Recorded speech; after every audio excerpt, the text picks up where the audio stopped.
Hello dear student, आज हम BA part प्रथम के फिजिकल ज्योग्राफी प्रश्न पत्र की बात करेंगे। इसके अंतर्गत हम सूर्य ताप तथा ताप बजट के भाग 2 की बात करेंगे। पृथ्वी का जो ताप बजट या ऊष्मा बजट है उसके संदर्भ में इसमें चर्चा कर रहे हैं डियर स्टूडेंट। पिछले में हमें सूर्य ताप को प्रभावित करने वाले कारकों के बारे में चर्चा की।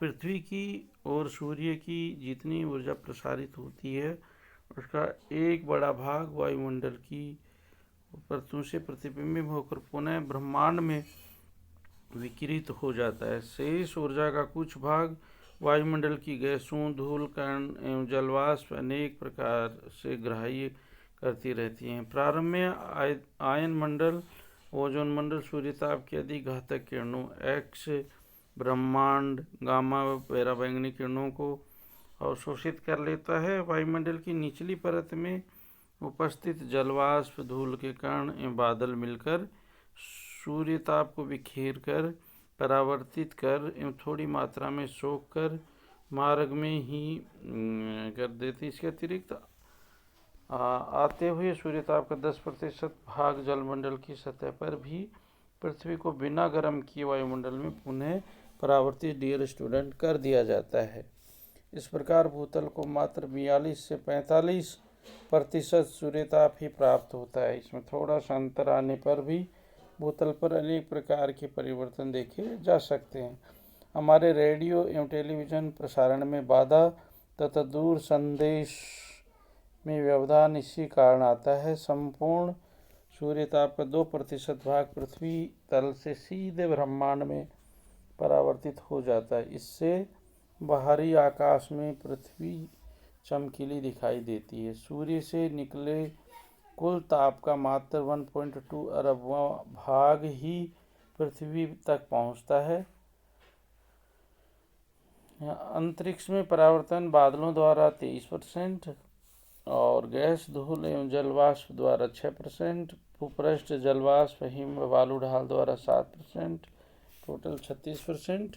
वायुमंडल में अवशोषण बादलों द्वारा 3% और ओजोन और अन्य गैसों द्वारा 14%। डियर स्टूडेंट, धरातल द्वारा जो अवशोषण है तो 1747 बराबर यानी 100% हो गया। किम्बरले के अनुसार सूर्यताप का मात्र 43% भाग ही पृथ्वी तक पहुंचता है। जो बजट है वो कुछ इस प्रकार है। 100% कुल सौर विकिरण वायुमंडल की ऊपरी परत द्वारा पुनः परावर्तन 42 है। जलवाष्प एवं धूल कणों द्वारा अवशोषण व बिखरना 15% है। पृथ्वी तल पर पहुंचना 43% है। चूँकि सौर ऊर्जा का कोई भी भाग पृथ्वी स्वयं ग्रहण नहीं करती एवं पृथ्वी तल पर आने वाले समस्त सूर्यताप विकिरित होकर पुनः चला जाता है, अतः पृथ्वी को निरपेक्ष निकाय है। पृथ्वी भूतापीय लहरों के माध्यम से अवशोषित सूर्यताप को वायुमंडल में विकिरित करती है। इसे पार्थिव विकिरण कहते हैं।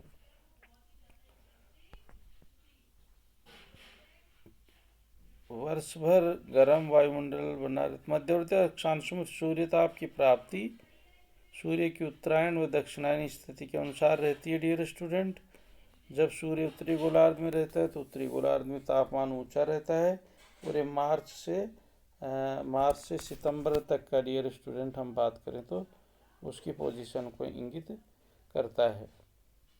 इससे ठीक विपरीत स्थिति दक्षिणी गोलार्ध में रहती है, अतः प्रत्येक गोलार्ध में गर्मी व सर्दी की स्पष्टता 2 ऋतुएं होती हैं। ध्रुवीय उच्च अक्षांशीय प्रदेशों में सूर्य की किरणें सदैव तिरछी पड़ती है। विपरीत गोलार्ध में ध्रुवों पर महीनों तक सूर्य दिखाई नहीं देता था। सबसे कम सूर्यताप प्राप्त होता है। वायुमंडल के गर्म में ठंडा होने की क्रिया। यद्यपि सूर्य पृथ्वी पर ऊर्जा एवं ताप प्राप्ति का एकमात्र माध्यम है, किंतु वायुमंडल सीधे सूर्य ताप से गर्म नहीं होकर पृथ्वी के गर्म होने के पश्चात जो पार्थिव विकिरण प्राप्त होता है उसे गर्म होता है। पृथ्वी को प्राप्त सूर्यताप सागर एवं भूतल को पहले गर्म करता है, बाद में गर्म भूतल से विकिरित ताप लहरों से वायुमंडल की सबसे निचले परतें गर्म होती है। उसके पश्चात एक एक कर ऊपरी परतें गर्म होती है रात्रि को वायुमंडल के ठंडा होने की यही प्रक्रिया बनी रहती है। इस प्रकार वायुमंडल गर्म और ठंडा होता रहता है। सीधे सूर्यताप प्राप्ति से होता है डियर स्टूडेंट। वायुमंडल की निचली परत में उपस्थित धूल के कण जलवाष्प आते हुए सूर्य के 15% भाग को अवशोषित कर लेते हैं। यह प्रक्रिया सभी ऋतुओं में समान नहीं होती। वर्षा के पश्चात धूल के कणों में कमी आने से अवशोषण कम होता है। संचालन विधि में ताप का प्रसार कणामय होता है। जिस प्रकार धातु के एक किनारे को गर्म करने पर सारी छड़ धीरे धीरे गर्म होती है एवं दूरी बढ़ने पर ऊष्मा कम मात्रा में पहुंचती है, ठीक इसी प्रकार सूर्य ताप से भूतल गर्म होकर भौमिक विकिरण द्वारा अपने निकट की वायुमंडल की परत को पहले गर्म करता है, उसके ऊपर की ओर ताप का निरंतर प्रसार होता रहता है। अतः निचली परतें पृथ्वी तल से सबसे अधिक ताप प्राप्त करती हैं। पृथ्वी से ताप का विकिरण लंबवत तरंगों के रूप में होने से लगभग सभी विकिरण वायुमंडल की निचली परत द्वारा अवशोषित कर लिया जाता है। संवहन द्वारा विकिरण एवं संचालन प्रक्रिया द्वारा जब वायुमंडल की निचली परत गर्म हो जाती है तो वह हल्की होकर ऊपर उठती है तथा ऊपरी हल्के वायुमंडल में फैल जाती है। धीरे धीरे पवन ठंडी होकर भारी होने लगती है और भारी होने पर यही वायु पुनः धीरे धीरे नीचे धरातल की ओर उतर जाती है। यहाँ पर पुनः गर्म होकर ऊपर उठती है और इस प्रकार की निरंतर एवं क्रमशः होने वाली क्रिया को संवहन कहते हैं। इस संवहन तरंगों में वायुमंडल में दिन में ताप तरंगे और रात्रि में शीत तरंगे संपूर्ण वायुमंडल की निचली परत को गर्म करती हैं। विकिरण द्वारा पृथ्वी के गर्म हो जाने पर ताप का विकिरण होता है। विकिरण दीर्घ तरंगों के रूप में होता है। भूतल के निकट का वायुमंडल इन तरंगों से गर्म हो जाता है। वायुमंडल में जलवाष्प की मात्रा अधिक होने पर पृथ्वी के विकिरण का अवशोषण अधिक होता है और इस प्रकार जिस दिन बादल होते हैं वातावरण अधिक गर्म लगता है। इसी प्रकार ग्रीष्म काल में रेतीले मरुस्थलों में रात्रि को स्वच्छ आकाश होने पर विकिरण शीघ्र होने से तापमान तेजी से नीचे गिरता है और रातें ठंडी होती हैं। दाब परिवर्तन जब नीचे उतरती वायु का संपीड़न होता है तो वह स्वयं भी गर्म होने लगती है। पृथ्वी के निकट आने पर यह वायु धरातल की गर्मी से गर्म होने लगती है, जबकि ऊपर उठी वायु फैलने से व दबाव घटने से हल्की होने पर शीघ्र ठंडी होने लगती है। वायु संचरण द्वारा ठंडे प्रदेशों में विकसित वायु राशियाँ जिस प्रदेश की ओर बहेंगी वहाँ के तापमान तेजी से घटेगा, चाहे वहाँ पे सापेक्षतः अधिक भौमिक विकिरण भी प्राप्त हो रहा हो।